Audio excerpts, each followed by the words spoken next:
Here are the 49ers grades for their 28-21 preseason win over the Green Bay Packers. Keep in mind, the following players did not play: Brandon Ayuk, Azeez Al-Shaair, Eric Armstead, Nick Bosa, Samson Ebukam, Jimmy Garoppolo, Dre Greenlaw, Kyle Juszczyk, George Kittle, Elijah Mitchell, Jalen Moore, Emmanuel Mosley, Charles Omenihu, Hassan Ridgeway, Deebo Samuel, Travarius Ward, Jimmy Ward, Fred Warner, Trent Williams, and Jeff Wilson Jr. Quarterbacks. A. Trey Lance performed as well as he could in a meaningless game without most of his starters. His quarterback rating was a perfect 158.3.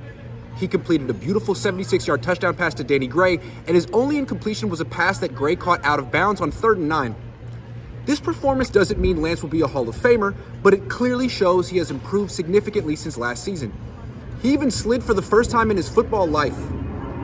His backup, Nate Sudfeld, completed a touchdown pass to a wide-open receiver against a busted coverage, but also got sacked twice because he has the mobility of a refrigerator. The third-string quarterback, Brock Purdy, has no zip on his throws, but at least he can move, which means he's better than Sudfeld. Running backs. C+. The best running backs were JaMychal Hasty, who averaged 7.2 yards per carry, and Jordan Mason, who averaged 5 yards per carry.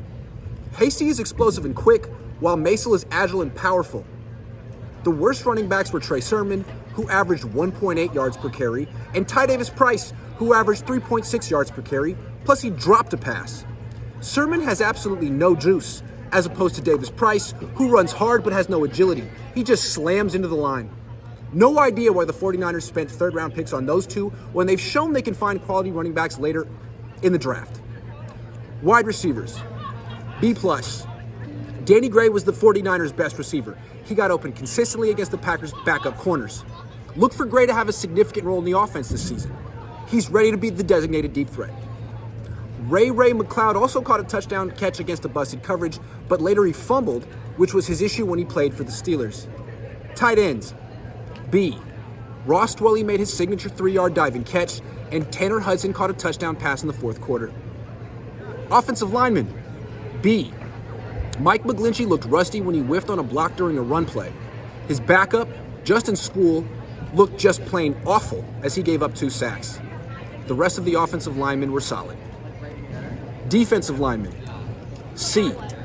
Drake Jackson left the game early with a stinger after creating pressure and knocking down a pass. Javon Kinlaw played extensively but did not register a statistic. Can you take a picture of me really quickly? I'm sorry. I'm literally gonna take a Linebackers. A-. Oren Burks had a whopping 8 tackles in the first half. He looks like an excellent free agent addition. Demetrius Flanagan-Foles also had a huge hit. Unfortunately for the 49ers, both of those players also had face mask penalties. Defensive backs. A-. Samuel Womack was the star of the game. He intercepted 2 passes while playing man-to-man coverage, which is extremely difficult because he had his back to the quarterback, then spun and found the ball in the air and caught it. Special teams. A. Robbie Gould made all his kicks, and the Packers did not.